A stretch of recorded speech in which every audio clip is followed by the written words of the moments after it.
Усім прывітанне, з вами Зміцер Лукашук, і мы працягваем абмяркоўваць падзеі ў Беларусі за яе межамі ў нашым супольным праекце Еўрарадыё і Е-прамова. А абмеркаванне зараз мы працягнем с выбітнай пісьменніцай Евгеніяй Пастэрнак. Добрый дзень, спадарыня Евгения. Добрый день. Спадарыня Евгения, вот вы пишете у Фейсбуку такие жыццесцвярджальныя дописы, а вот зараз выглядаете вот сама як стомленая, вот нібыта і на вас вот гэтая атмосфера страху и репрессий все ж таки притиснула. Ну, конечно, притиснула. Я же тоже живой человек, и тяжело жить в этом всем, причем тяжело жить так долго. Мы все-таки, наверное, все люди, мало марафонцев в жизни, все-таки в основном все спринтеры, и всем легче, когда есть какая-то конкретная задача, ее быстро сделал и пошел дальше. А тут у нас такой прям марафон на выживание, и, конечно, всем тяжело. Мы далі анонс, загаловак да нашай сустрэчы «Літаратура і дыктатура». Маўляў, вот зараз мы вот нешта новае такое зараз, як абмяркуем з вами, але ж насамрэч гэтыя два паняцці літаратура не першы раз у гісторыі сутыкаецца з дыктатурай. Ці ёсць нейкія адрозненні? Я думаю, нет. Я думаю, что все повторяется и ходит по кругу, к сожалению. Литература, да, диктатура, мне кажется, что это немножко антонимы. То есть, потому что, естественно, любая диктатура с литературой борется. Ну, или делает свою литературу под себя. Это такая другая, получается, немножко литература. А вообще жанр антиутопии, он вечен. Просто никому не хочется жить в антиутопии, вот мы сейчас в ней живем. Конечно, когда ты читал об этом в книжках, все это как-то себе по-другому представлялось. Да, вот ведаеце, вот гэтыя часы застоя, вот это нашага застоя, не таго брэжнеўскага, а это мы часам любілі цытаваць гэтую кітайскую мудрасць, там вот не дай бог жыць у часы пераменаў, але так хацелася б. І вот яно здарылася. Вот нейкія часы, хай не пераменаў, а вот нарэшце нешта віруе вакол. Дрэннае, добрае, а вот ўсё ж таки, видать, мы не готовыя да вот гэтага віравання падзей. Да, это у меня у папы есть такая любимая присказка: в интересное время живем. И мы все время смеемся, что а можно я уже немножко поживу в неинтересное. Потому что на самом деле... Ну, может быть, грех жаловаться, были поколения, которые жили сначала во время Первой мировой войны, потом во время Второй мировой войны. Тем людям было еще круче, конечно. В этом смысле нам, конечно, проще, но, тем не менее, нам досталось тоже прилично. Мы-то уже, в общем, далеко не первые, как бы вот такой вот вихрь перемен в своей жизни переживаем. Возможно, этот наиболее... такой наиболее связан с насилием, чем все предыдущие, может быть, но что это не первый слом строя серьезный, ну, это точно. Мы все-таки пережили развал СССР, это тоже было круто. Калі прыгадаць падзеі 2020 года, пасля жніўня, нават не тыя падзеі, што адбываліся на цэнтральных вуліцах там Мінска і іншых гарадоў, а тыя падзеі, якія адбываліся ў дварах. Калі беларусы чамусьці пацягнуліся за культурай, калі, скажем так, вот агулам, а калі так вот за словам, за словам літаратурным, выступы пісьменнікаў, там літаратараў, паэтаў, за словом нейкім разумным, вот там філосафы і метадолагі кшталту Мацкевіча не мелі адбоя ад прапаноў, так за словом спеўным. Музыкі ездзілі па ўсім дварам. Што гэта? Вот, што гэта за патрэба? Вы чакалі яе? Ну, нет, не ждала, но, в принципе, это логично. То есть, если бы вот подумать... то, наверное, это логично, потому что на что-то в смутные времена, в непонятные времена на что-то надо опираться. И культура, в принципе, это отличный способ выжить. потому что ты опираешься на опыт предыдущих поколений. Мне кажется, что это даже еще потребность в чем-то хорошем, потребность в красоте. Когда ты видишь вокруг себя какой-то ужас, и тебе страшно, и тебе не нравится происходящее вокруг, тебе хочется отдохнуть на чем-то другом, ты идешь там условно в художественный музей, смотришь на красивые картины, тебя отпускает. Ну, или слушаешь хорошую музыку, или читаешь хорошую книгу, ну, это у кого? Кому что ближе, естественно. Но, в принципе, культура в широком смысле слова — это, конечно, прекрасная опора. И чем образованнее человек сейчас, тем проще ему пережить вот этот весь происходящий вокруг кошмар. Не наадварот? Нет. Ну, я тут нават, можа быць, не пра адукацыю, да, з другога боку і пра адукацыю таксама. Ведь адукаваны чалавек, ён ведае прыклады гістарычныя. Ён ведае, што вот кветачкамі это дракона не залупцуеш на смерць. Это не дело не в образовании, это дело в настроении и в том, что ты берешь из мировой культуры. То есть можно любую историческую подею. Все, у меня языки в голове смешалось, да. Нарешті, и мой дрэнны уплыв на Евгению Пастернак. Да. Любое историческое событие, из него всегда можно выцепить и хорошее, и плохое. И почему-то в основном условно интеллигентные люди все время берут какие-то плохие примеры и начинают рассказывать, что вот в истории было плохо все, и все будет плохо, и дальше все будет плохо. У меня совершенно другой взгляд на вещи. Я считаю, что все равно человечество движется, человечество развивается. И, конечно, история — это очень важно, и уроки истории нужно учить, и нужно ее знать, и нужно... На примерах истории мы, конечно, очень многому можем научиться, но нужно учитывать то, что все развивается. И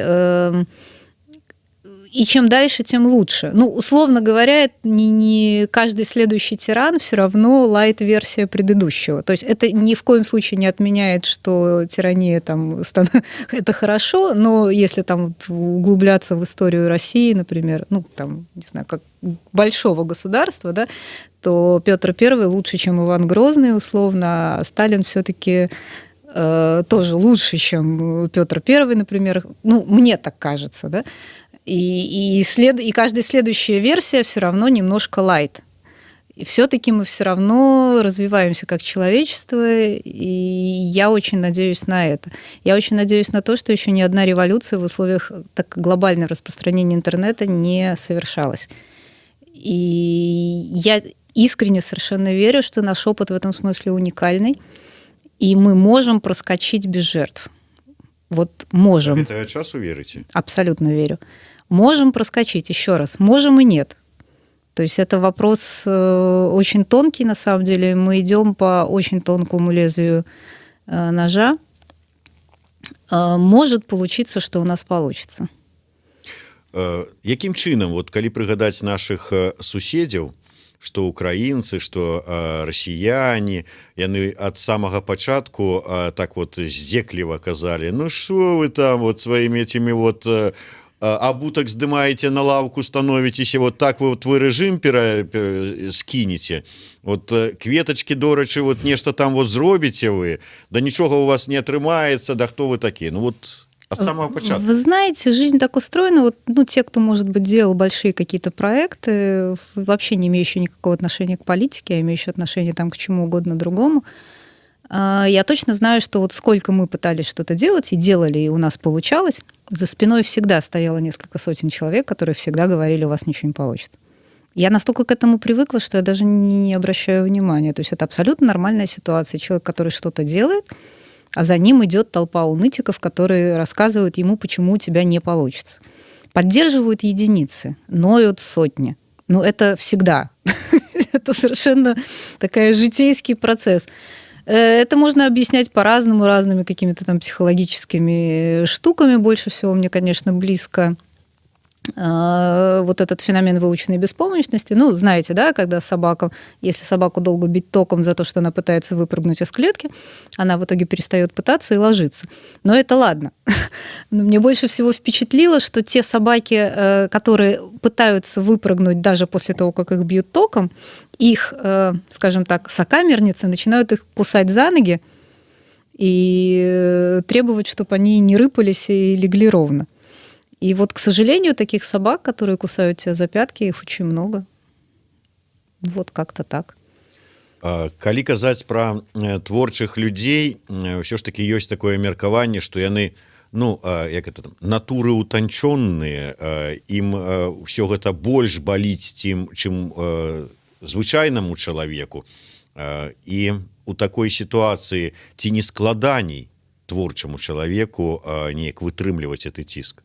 Опять-таки, это очень сильно зависит от человека. И очень сильно зависит от того, насколько человек в состоянии держать себя в руках. Это не только сейчас про творческих людей, это про очень многих людей. К сожалению, что, тяжелое время, да, приходится как-то... Понимаете, сейчас очень важен какой-то самоконтроль в смысле здоровья, и психологического здоровья собственного, потому что вот в тот момент... Я, наверное, никогда так не рефлексировала свое состояние, как в последнее время. То есть как только ты понимаешь, что ты на грани, как только ты понимаешь, что, все, вот где-то близко грань уныния, да, значит, надо вот принудительно идти гулять, там, слушать музыку, выключать новости, что-то делать для того, чтобы привести себя в нормальное состояние.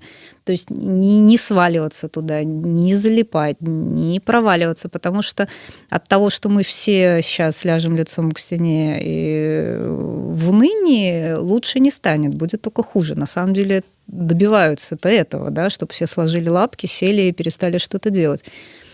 Поэтому сейчас совершенно не важно, творческий ты или не творческий человек, это такое довольно жесткое время, умение контролировать свои эмоции.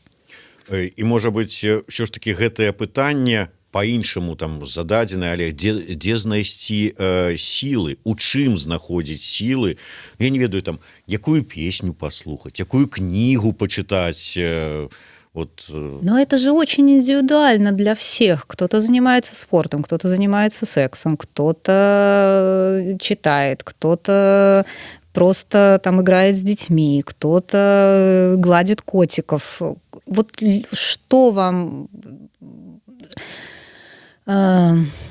Любое занятие, из которого вы берете силы, которое не оттягивает силы, а дает силы. Это, у каждого свое. У кого-то работа, у кого-то помощь. Вот очень помогает, я знаю, многим людям очень помогает, когда тебе кажется, что все плохо, найди человека, которому хуже, и помогай. И это правда работает. Але у любым выпадку ты павінен хаця бы унутраны сабе сказаць: я не здамся, і вот каб силу набраться, пойду-ка котика хотя бы поглажу. Конечно. Поэтому я и говорю, что сейчас время такого, в общем, умения контролировать свои силы, умения рассчитывать свои силы и контролировать свои эмоции. Это абсолютно не значит, что прям соберись тряпка, как меня очень часто осуждают, значит, что вы тут вот оптимизм развели, значит, вот дайте нам поунывать. Да унывайте сколько угодно. Соберись тряпкой и унывай с нами. Да. То есть это не значит, что не надо унывать, а не надо отчаиваться. Это значит, что нужно четко понимать, что с тобой происходит. Понятно, что горе надо отрефлексировать. Невозможно бодриться все время, мы не роботы, да? Но очень хорошо бы отдавать себе в этом отчет, что окей, я в горе, мне плохо, вот сейчас я прорыдаюсь, и потом встану, вытру сопли, да, и пойду. Еще раз, не проваливаться в эту депрессию. Если провалился, найти все силы попросить помощи, потому что это тоже абсолютно нормально. Я не справляюсь. Я сдалась, это плохое слово, да, но я не справляюсь с ситуацией, потому что понятно, что ситуации бывают разные, и сейчас люди и болеют, и умирают, и если у тебя кто-то родной в тюрьме, и ты не знаешь, что о нем, очень сложно в этот момент не унывать, это совершенно нормальная реакция, но в этот момент, опять-таки, просить помощи, просить поддержки, просить совета, что сделать. Мне кажется, что еще очень страшно, когда тебе кажется, что ты остался один, потому что люди-то сейчас разбежались. Вот хорошее было время, когда мы могли во дворах собраться, и это очень сильно всех поддерживало. А сейчас все разбежались и боятся, и вполне может быть ощущение, что все, вот все сдались, и я один такой несчастный. Нет, ну маякни где-нибудь, махни рукой, к тебе набежит куча народу и помогут. Думаеце набяжыць по-ранейшаму? Уверена. Як это добры вобраз у Ганны Севярынец быў пра мурашнік, вот ён застаецца яшчэ? Он остается абсолютно точно. Да, опять-таки, это все очень зависит от точки зрения конкретного человека. Страшно улыбнуться первому, но выйдите на улицу, начните улыбаться людям. Вы увидите, как люди раскрываются навстречу, сколько улыбок вам посыпется в ответ. Кстати, вот было очень интересно, я сейчас, когда ходила по Санкт-Петербургу, то вот там этого нет. Там люди ведут взглядом мимо тебя, они не фиксируют взгляд на другом человеке. Про белорусов заўсёды казали вот это. Ну вот, мы очень изменились за эти 9 месяцев, уже больше. И сами пока этого не осознаем. Мы цепляемся взглядом друг за друга в метро, в автобусе, на улице. Это видно, это чувствуется. И вот эти лучи поддержки, которые идут от человека к человеку, ну, я это чувствую очень хорошо. Як вы думаеце, улада разумее, што вельмі вялікае значэнне, якое значэнне сёння мае вось менавіта культура, творчыя людзі вот для того, каб падтрымліваць, каб простыя людзі, шараговыя беларусы падтрымлівалі ў сабе нейкае такое вот жаданне не упасть в уныние, и як она реагует на это разумение? Я думаю, они не понимают, и это наше счастье. Собственно, они никогда в культуре ничего не понимали, и это всегда было наше счастье, потому что... Як же, а вот это вот слезы, держава нас не зауважая, не подтрымливая? Ну, я этого никогда не говорила. Я всегда говорила, что слава богу, что они нас не замечают. Это огромное счастье, дает огромный люфт для работы и возможность, на самом деле, не светиться, потому что как только наше государство начинает что-то поддерживать, по какому-то удивительному стечению обстоятельств эта область сразу загибается. Ну, так получается, не знаю почему. Вот, поэтому ничего они не понимают, ничего они не знают, и счастье наше именно в этом. То есть на такого массового и агульного наезда на такое агульную, коли сказать слово, культуру, вот пакуль не адчуваецца. Да, просто... Вот это все звальненні там у театрах, там оперным, там, ну, Купаловский не говорим. Ну, Купаловский — это отдельная история, да, это уникальная совершенно ситуация. А что касается всего остального, ну, а что там, не знаю, из БелЖД увольняют меньше, чем из оперного. Я не вижу вот конкретного наезда. То есть наезд везде на инакомыслящих, и мне кажется, он везде одинаковый. То есть, да, с книгами ситуация сейчас тяжелая, потому что два крупнейших независимых издательства, которые издавали книги на белорусском языке, Янушкевич и Книгосбор, собственно, работать не могут, потому что у них арестованы счета. Было пару наездов на книги, 1-2, не помню. Одну же книжку у нас признали экстремистской пока. Да, пока одну. С апошних только вот белорусский Донбасс и Лиша две, да. Вот. Ну и плюс Роман Бухаревич и «Собаки Европы» уже второй месяц проходит экспертизу на границе тоже на предмет экстремизма, что особенно Ну, ей же почитать треба. Это сложно, да, она толстая, я думаю, что там всей таможни читают. Вот. Ну, в общем... Ну, я думаю, что если взять... Хотя, ведаеце, калі глядзець па прыкладзе вот нашай кнігі «Беларуская нацыянальная ідэя», то высветлілася па размовах с сябрамі камісіі, яны яе не читали. Да, я читала эту историю, да, про комиссию, про то, как им сказали, и они написали. Ну, собственно, кто бы сомневался. Тэрмін «культурны супраціў» для вас мае якое-нибудь значение? Конечно. Якое? Это ну, вот то, что мы сустракаем вот як я не ведаю, як проект, вот ёсць такая акция, там вот робится нашими там, ну, беларусами, але вот за мяжой там, але вот для вас асабіста Что это? У чым? Это то, что дает поддержку, это то, что... На самом деле, я вот сейчас вспоминаю, там, например, август, он весь прошел под какие-то... Для меня лично он прошел под какие-то саундтреки. Я, кстати, сейчас начинаю это все переслушивать. Вот эти песни, которые написались летом, мне кажется, они бессмертные. Это как будет, знаете, как русский рок 90-х, когда был такой всплеск, и, собственно, эти песни, начиная с Цоя и там, Гребенщикова раннего, сейчас же они слушаются абсолютно как будто вчера написанные, то есть актуальнейшие совершенно. И белорусами. Вот. А тут у нас было свое такое локальное возрождение и чудесная совершенно музыка. Они очень помогают. И сейчас вот то, что делает, например, «Красная зелень», это очень вдохновляюще, это заставляет улыбнуться, это позволяет отвлечься. Мне кажется, что, знаете, это вот такой пульс жизни. Вот пока мы можем творить, пока мы можем создавать что-то, мы живые. Як змянілася беларуская літаратура, паэзія, музыка, творчасць за гэты час? Музыка изменилась сильно, это видно. Что касается поэзии, тут я, простите, просто не в теме. А что касается литературы, литература очень инерционная штука. И пока никак, просто мы пока не знаем. Потому что мы узнаем об этом через год, через два. Дело в том, что писатели, мы такие люди, мы не можем писать, по крайней мере, прозаики. С поэтами, наверное, проще, у них все-таки это такой эмоциональный отклик, точно так же, как и те, кто пишут стихи для песен. Это такой эмоциональный, яркий, разовый крик. Что касается прозы, очень сложно писать про то, в чем ты живешь. Надо закрыть и отрефлексировать. И только тогда получается... Мы с Андреем пытались писать какие-то художественные вещи, просто понимаете, для нас текст – это способ выжить. Это вот, как я уже говорила, у кого что, у кого цветочки, у кого котики, у кого прогулки по свежему воздуху, а нам становится легче, когда мы пишем. Мы выписываем что-то из себя, ты избавляешься от какой-то боли, ты перекидываешь ее на бумагу, и тебе становится легче дышать после этого. И, кстати, вот все эти хроники – это такой наш способ пережить травмирующую ситуацию. В том числе. Так вот, художественный текст не пишется, потому что, что бы мы ни начинали писать, у нас получается политический памфлет.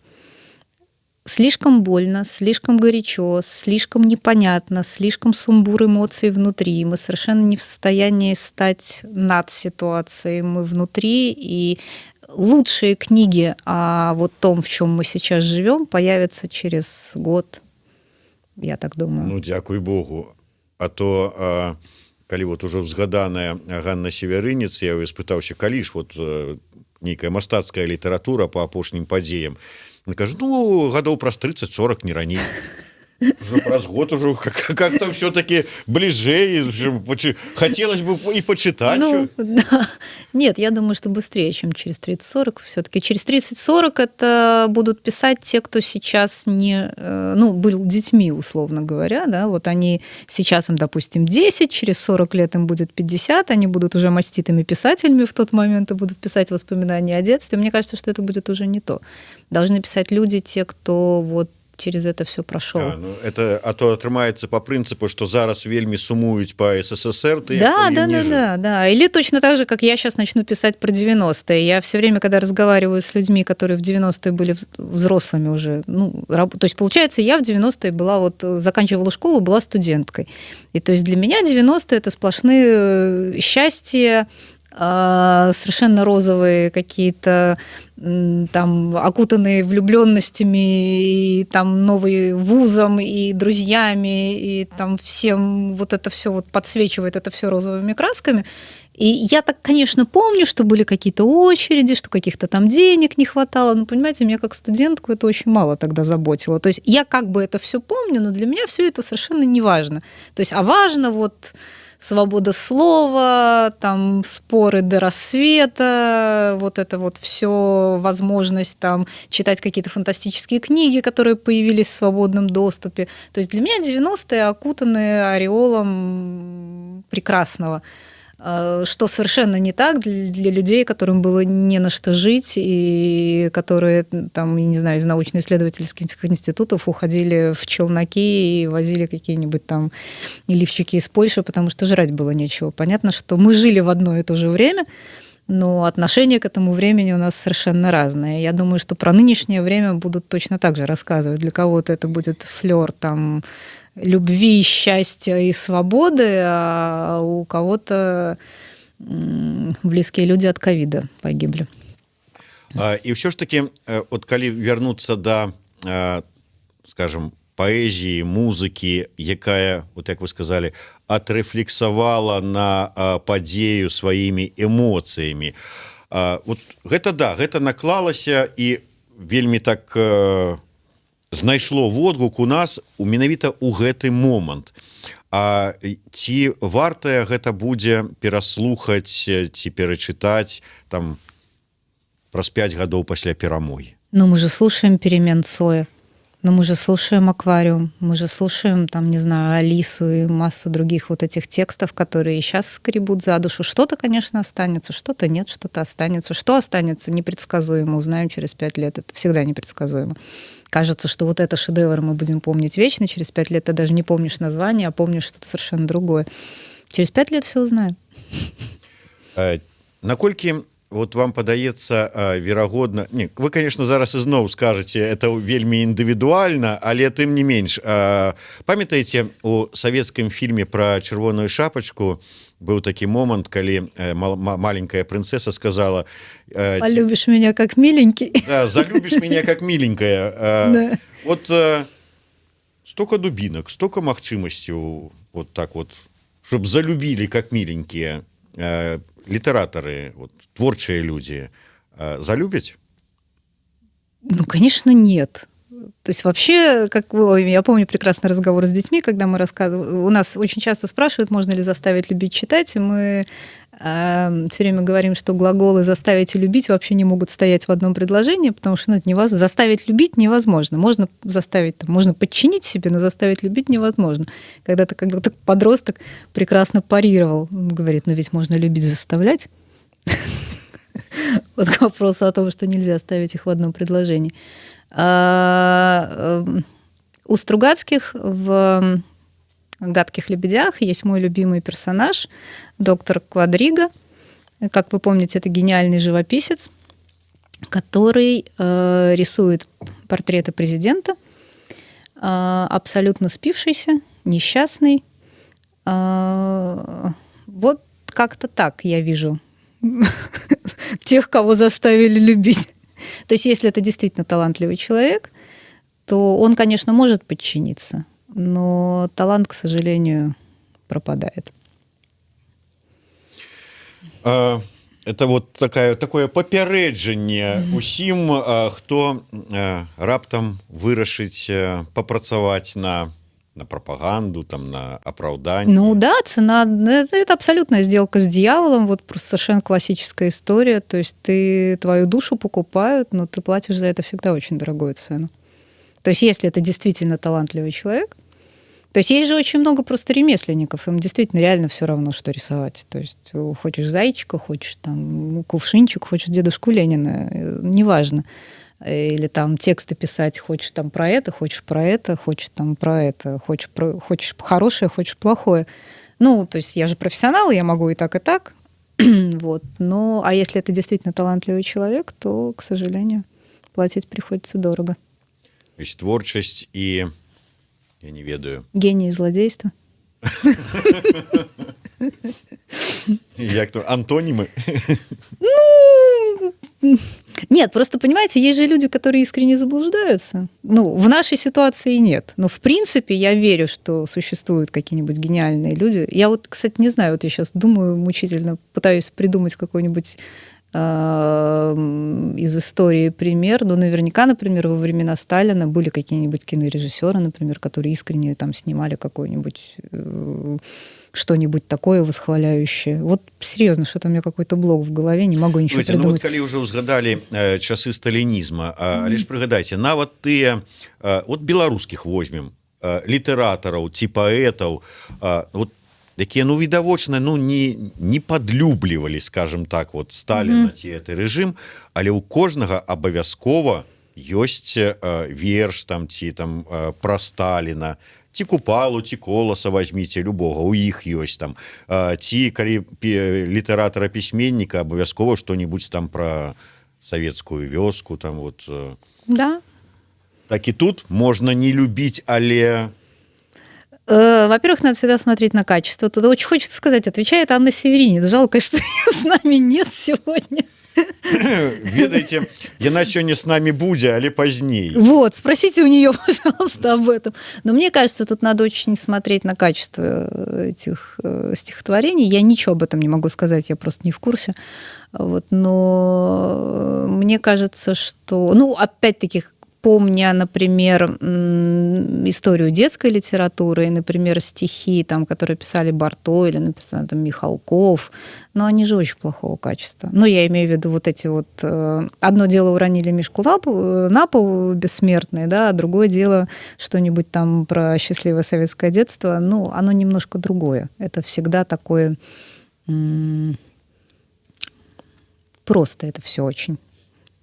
Вот... Любимую не отдают, эта песня... Ой, вот не надо, это меня же Таша от этой фразы одной аж мурашки.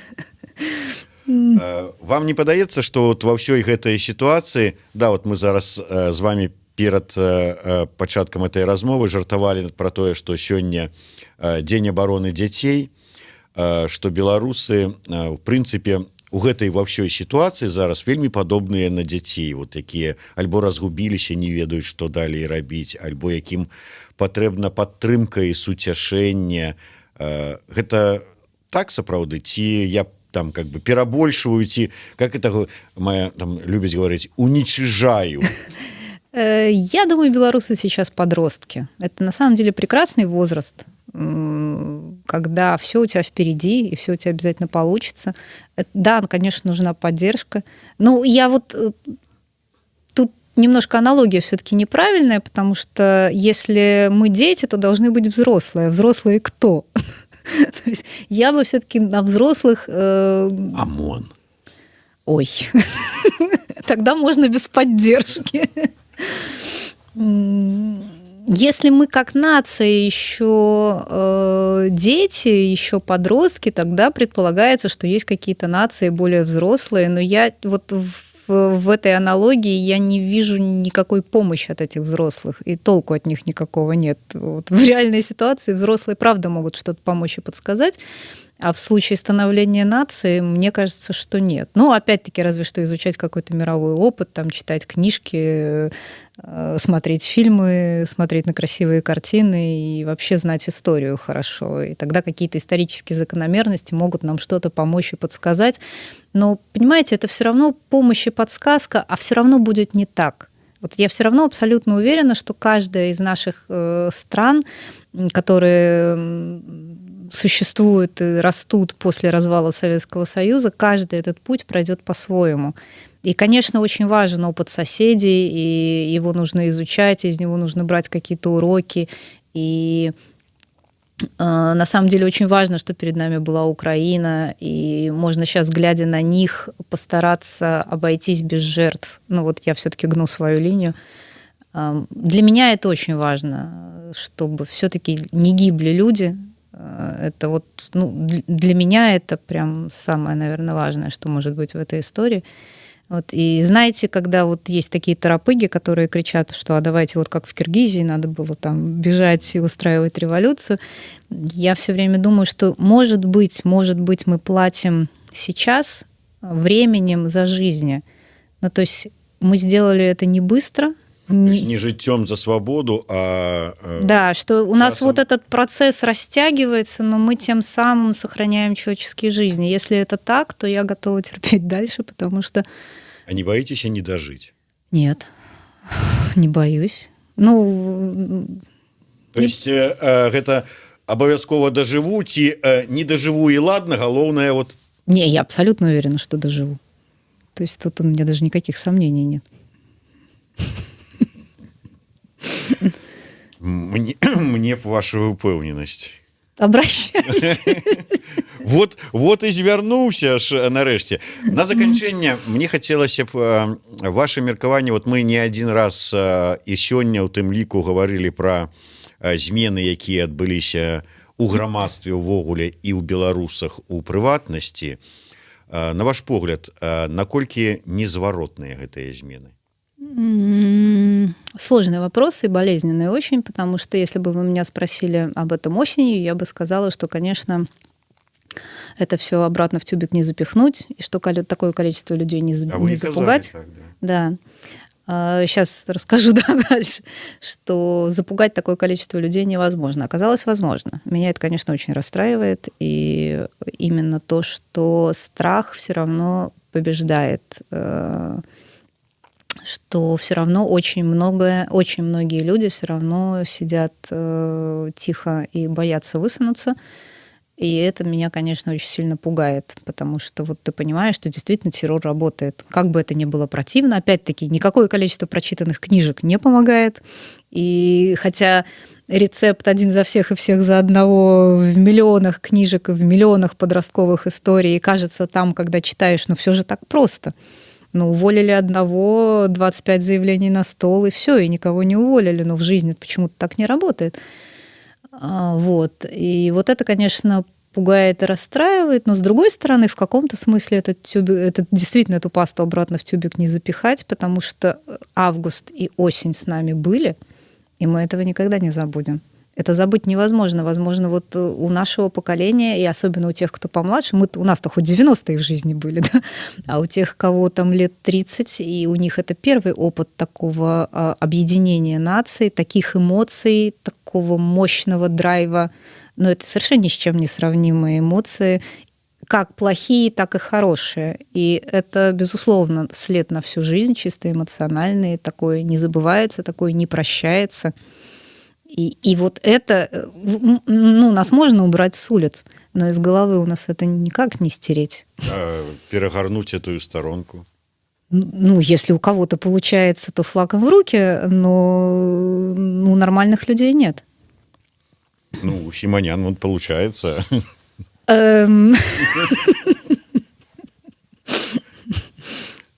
Ок.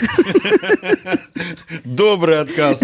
Вот на гэтай пазітыўнай ноце мы завершым нашу сённяшнюю размову. Евгения Пастернак, Зміцер Лукашук у сумесным праекце Еврорады і прамовы. Слухайце, глядзіце нас, не губляйце пазітыву.